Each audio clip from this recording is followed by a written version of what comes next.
Pero ayer también en la charla surgió y alguien preguntaba al final qué sabíamos de la Negra Muerta. Hay un paraje que cuando uno va a La Quiaca se llama Negra Muerta.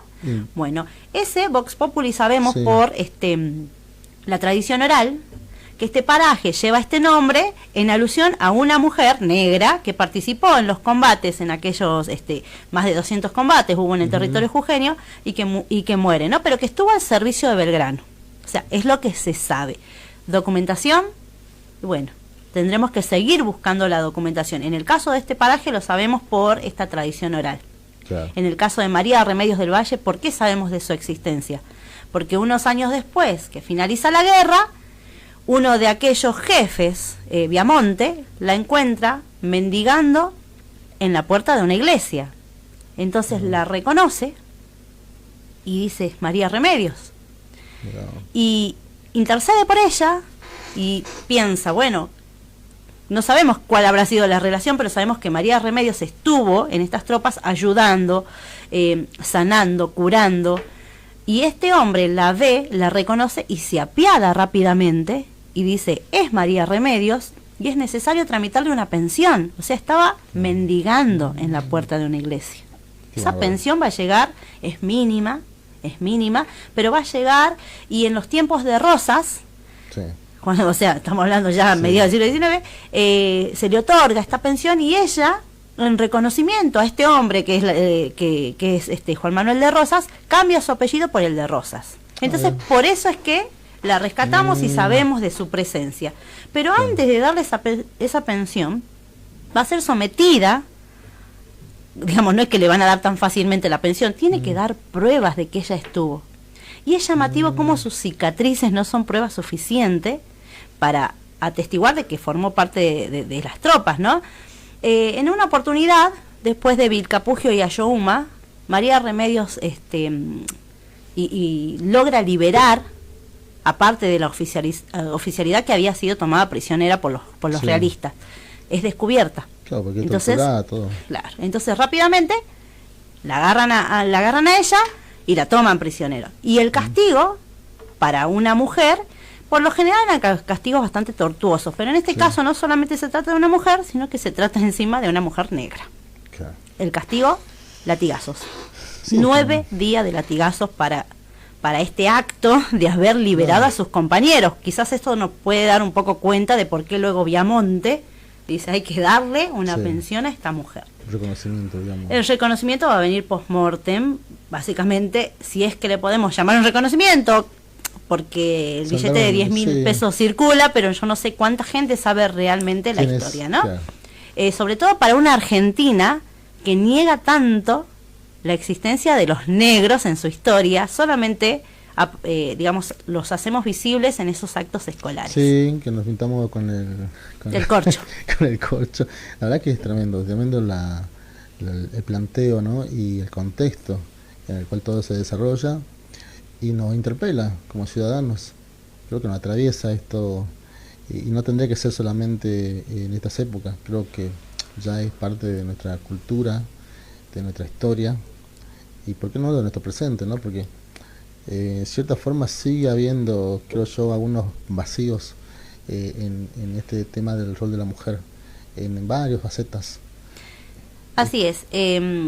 Hace aproximadamente 3 décadas, mira que o sea, nada, digamos, 30 años, hay una renovación en cuanto a los estudios históricos y se comienza a hablar de estos grupos que no han sido tenidos en cuenta antes. Fundamentalmente van a ser historiadoras las que hagan un estudio acerca del pasado de las mujeres, o sea, hasta ese momento los hombres vienen haciendo una historia de hombres y las pocas mujeres que forman parte de estos círculos académicos también siguen con esta línea, hasta que hay un gran movimiento a nivel social, digamos, que son estas corrientes feministas, la instalación de categorías como por ejemplo estudio de género. Entonces, de ese modo, la mujer misma en estos lugares académicos, digamos, se siente en la obligación de hacer preguntas acerca de qué estaban haciendo las mujeres en aquellos tiempos. Y yo decía ayer que la historia de las mujeres tiene una raíz fundamental que es el cuestionamiento. O sea, vamos a poner en tela de juicio dónde estaban, qué estaban haciendo, cuál fue su participación. Estos cuestionamientos, estas preguntas nos permitirán de algún modo ordenar el estudio acerca de la historia de las mujeres.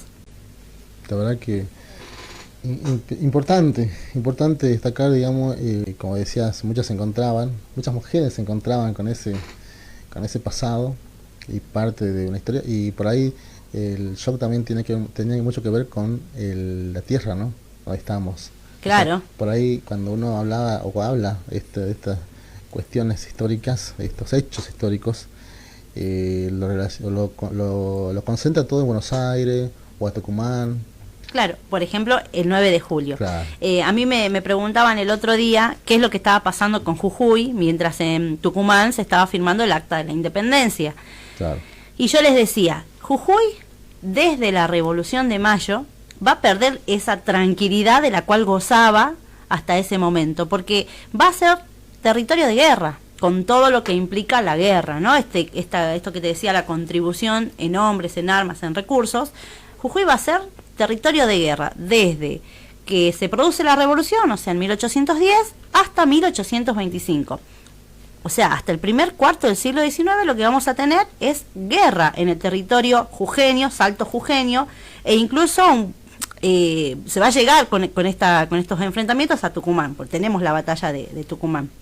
En la primera parte, Belgrano es una figura que sobresale, porque va a estar encargado de dirigir el ejército del norte, de reorganizarlo, y bueno, tenemos hechos puntuales como el éxodo jujeño, como la jura y la bendición de la bandera, pero bueno, en instancias de 1816, cuando en Tucumán se está labrando el Acta de la Independencia, que además viene ya con todo un proceso previo, en Jujuy se sigue resistiendo, ¿no? Se sigue resistiendo, y además ya estamos atestiguando lo que es ese proceso de guerras gauchas, donde la figura de Güemes resalta, pero en el norte argentino, se arma, y ayer lo decía al último, una famosa red de espionaje, sí, que son las mujeres, muchas damas de la sociedad más acomodada, van a formar parte de esta red de espionaje, pero además es muy interesante pensar porque no solamente son las damas, sino que también esclavas, mujeres comunes, digamos, todas aquellas que de algún modo se sienten tocadas con la guerra. Todas, sí. ¿Sí? Entonces, en esta red de espionaje es muy interesante el trabajo que hacen, ir y venir, llevando y trayendo información, infiltrándose en las tropas enemigas con todo lo que eso implicaba, sí, y utilizando todas las armas que estén a su alcance, incluidas las armas de seducción.